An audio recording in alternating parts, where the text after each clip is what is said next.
देखा पेड़ कितने निराले अलबेले हैं। कुछ छोटे कुछ विशाल सजीले हैं। देते हैं हमें अनुपम उपहार। जीवन से अपने सिखाते हैं परोपकार। मीठे फल और सुगंधित फूल पर्यावरण को रखते अनुकूल। औषधियों की इनमें भरमार है। इनमें से सीखो जीवन का व्यवहार है।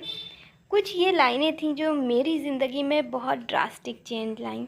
और भी कुछ लाइनें हैं जो आपको इस वीडियो के बीच में मैं बताती रहूँगी। तो यहाँ पे मैं दिखा रही हूँ जीवन से परेशान और ज़िंदगी से बहुत थकी हुई थी। बहुत सी जगहों से निराशा, असफलता और बहुत सारे ताने मिले थे। बहुतों ने बहुत कुछ कहा और बहुतों ने बिन कहे उससे गहरे ज़ख्म दे दिए।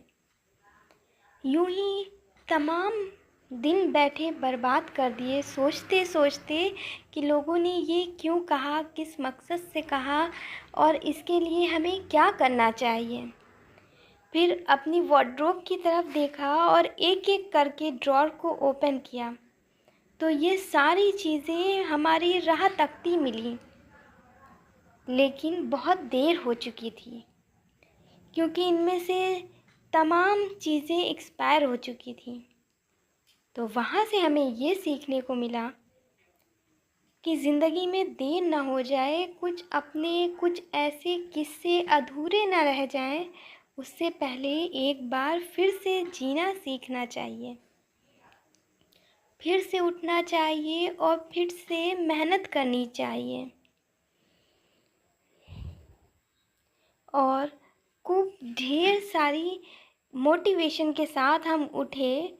तकलीफ़ भी मिटी नहीं, दर्द भी रह गया, पता नहीं आंसुओं के साथ क्या क्या बह गया। उसके बाद ये सारी चीज़ें बहुत महंगी थी, लेकिन एक वक्त पे हम नौकरी कर रहे थे जब उस नौकरी की तैयारियों के लिए बहुत ढेर सारी चीज़ें खरीदी थी और अचानक वो नौकरी, वो काम छोड़ना पड़ा। उसके बाद ये हुआ कि कुछ अभी हासिल ना हो सका और इतना वक्त निकल गया। ये सारी क्रीमें, हर चीज़ बेमायने सी लग रही थी क्योंकि मायने तो तब थे जब हम बाहर जाते और इनका इस्तेमाल करते तो मायनों में आती। ये सब काफ़ी कीमती थी, जिसमें बहुत से लोग जान रहे होंगे लैक्मे वगैरह की ये सारी क्रीम 800-900 रुपए के आसपास थी। और ये सारी जितनी भी क्रीमें, foundation, skin care, hair care, lip care, सारी चीज़ें बहुत शौक़ रखते थे पहले हम। फिर इन बीते 3 सालों में क्या हो गया समझ ना आया। बहाना कोई तो दे ऐ ज़िंदगी कि जीने के लिए मजबूर हो जाऊं।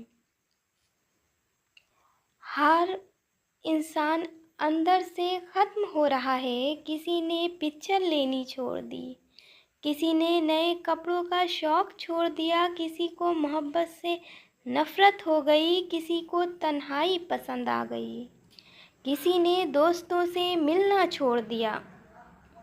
उन्हीं में से हम भी एक थे जो बड़े बोझल और भारी मन से ये सारी चीज़ें फेंक रहे थे और उसके बाद ये अहद कर रहे थे कि अब ज़िंदगी में कुछ करना है, कुछ बेस्ट करना है। बेस्ट नहीं तो एटलीस्ट अपनी नज़र में बेस्ट करना है। ये सारी चीज़ें बिना यूज़ किए या एक दो बार, 1-2 ड्रॉप्स या 1-2 बार यूज़ की होंगी, सब जिस तरह कचरे में जा रही थी, तो साथ साथ ये सोच रहे थे कहीं ये ज़िंदगी भी कचरे के मानित ना हो जाए, यूं सुस्त और खामोश बैठे बैठे। ना अनपढ़ रहे ना काबिल हुए, खामखा ऐ ज़िंदगी तेरे स्कूल में दाखिल हुए। लाजिम नहीं है कि हर किसी को मौत छू कर निकले, किसी किसी को ज़िंदगी भी छू कर निकल जाती है। कौन हूँ, कहाँ हूँ, क्यों नहीं हूँ, मैं खुद से खुद पे दरख्वास्त दी और कह दिया नहीं हूँ मैं। और फिर से एक शुरुआत की है, सोच रही हूँ ये वीडियो बनाने का मकसद ये नहीं कि किस तरीके से सिर्फ कूड़ा अलग किया जा रहा है। कूड़ा जो अब बेकार है लेकिन किसी वक्त पे बहुत कीमती था। तो आप लोगों से भी यही रिक्वेस्ट है कि जो लोग बहुत डिमोटिवेट हो चुके हैं लाइफ से, सिचुएशन से और बहुत सी चीज़ों से, तो उठिए, एक बार ज़िंदगी की हर वो चीज़ें जो बेमायनी डीक्लटर कीजिए, सफाई कीजिए और फिर से शुरुआत कीजिए। शुरुआत हम किसी भी मोड़ और किसी भी जगह से कर सकते हैं, और ये समझने के लिए मुझे बहुत वक्त लगा। 2 3 4 साल बर्बाद हो चुके हैं। मोटिवेशन तो पूरा है और बीच बीच वीडियो भी आपके साथ शेयर करती रहूँगी।